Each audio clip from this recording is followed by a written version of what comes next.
Mw'isi bibaho cyane ko umuntu aba mu buzima bugoye nyuma akaza kuba umukire w'umumiliyoneri, abantu bakabifata nk'ibisanzwe. Ariko hari umuntu ushobora guhindurirwa amateka akaba isomo ry'abariho n'abazamwumva mu bihe bizaza. Reka tuvuge ku mateka atangaje y'umupadiri wahoze ari umwana wo mu muhanda, Jean Bosco Nshimiyimana, nyuma yo gukizwa n'urukundo rw'Imana. Ubu yabaye umuyobozi muri Kiliziya Gatolika. Ngwaye ikaze. Muri iki kiganiro tugiye kurebera hamwe urugendo rw'ubuzima bwa Jean Bosco Nshimiyimana, kwerekana ko uburere n'urukundo bishobora guhindura ubuzima, kandi umuntu wese birashoboka ko yahinduka agatanga ibyiza mu muryango no mu bantu bose muri rusange. Nanone urugendo rw'ubuzima nubwo rwaba rufite ibigeragezo, icyizere n'umurava bishobora gutanga umusaruro.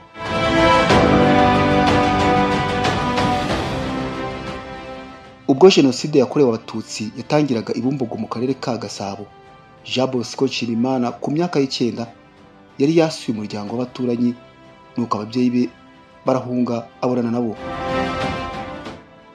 Icyo gihe yisanze ari wenyine, ariko amenya amakuru ko byatewe n'uko atari iruhande rw'ababyeyi be, ahubwo yari kumwe n'abana b'abaturanyi, ariko nabo ntibamuhungishije, nuko yirwanaho ku myaka 9.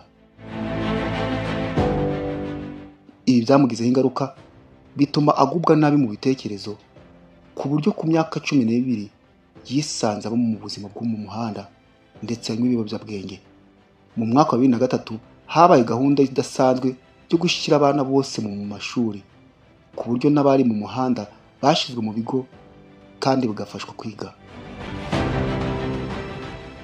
Icyo gihe nibwo nawe yatangiye inzira yo kwiga, ari nabwo yaganaga ubuyobozi bw'umujyi wa Kigali ngo bumufashe. Icyakora byaragoranye kuko icyo gihe bamwohereje mu kigo cy'abana cya Gacuriro, ariko bamwe mu mwanya. Nyuma yaje kwemererwa, ariko nyuma yo kurangiza amashuri abanza banze kumurihira ayisumbuye. Hagati yo kuva mu muhanda no kujya ku ishuri haciyemo akanya. Avuga ko kugira ngo ave mu buzima bwo mu muhanda bitamworoheye, kuko bagifata icyemezo cyo gukura urubyiruko mu muhanda, yatangiye kwikora akazi ko mu rugo. Mu mwaka wa 2006 yafashe icyemezo cyo gusubira mu ishuri, yiga ku kigo cy'amashuri abanza cya Kagugu, atunzwe no gusaba abantu ibiryo. Nyuma yagiye muri Caritas ya Kigali ahantu 2009, maze mwitaho uko bikwiye, bamuha byose, atangira ubuzima bushya. Amashuri abanza yashoje neza kuko yatsinze ibizamini bya leta ari uwa mbere. Aja kwiga muri Kristo mu karere ka Nyanza mu ntara y'Amajyepfo. Aha niho Kiliziya yamubereye umubyeyi, bakomeza kumuherekeza mu buryo bwa roho, bituma kuva atangiye ishuri arangwa ari imyitwarire myiza. Gusa mu gihe yigaga mu mashuri yisumbuye, ageze mu mwaka wa 4 yaje kumva umutimanama umubwira gusubira mu muryango we, aza kubegera bariyunga ku buryo ubu babanye neza. Padiri Nshimiyimana avuga ko icyamufashije kureka ibiyobyabwenge ari inama yagiriwe na Padiri Gallican Ndayisaba, wahoze ayoboye Centre National de Pastoral Saint Paul mu mujyi wa Kigali. Ubu akaba akorera ubutumwa mu gihugu cy'Ubufaransa. Aragira ati, yangira inama zo kureka ibiyobyabwenge ndazumva kandi zaramfashije. Ndanashimira Musenyeri Mwumvaneza Anaclet wa Diocese Gatolike ya Nyundo, kuko icyo gihe Caritas yamfashaga, yari umuyobozi wayo.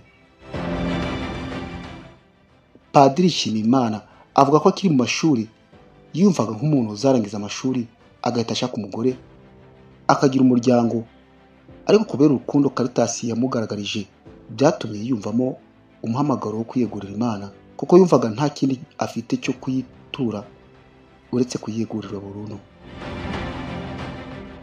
Inzozi ze yazigezeho kuko yahawe ubusaserodoti tariki 20 Nyakanga 2025.